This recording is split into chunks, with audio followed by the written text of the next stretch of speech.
যাম কানু দূৰৈ হৈ নাযাবা সোণৰ বাঁহী গঢ়াই নিম ঘৰতে বজাবা যাম কানু দূৰৈ হৈ নাযাবা সোণৰ বাঁহী গঢ়াই দিম ঘৰতে বজাবা ঐ ৰাম ৰাম নন্দে ঘৰে যদু তুমি আছিলা যে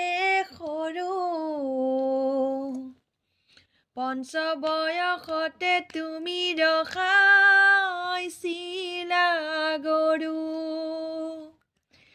যাম কানু দূৰৈ হৈ নাযাবা সোণৰ বাঁহী গঢ়াই দিম ঘৰতে বজাবা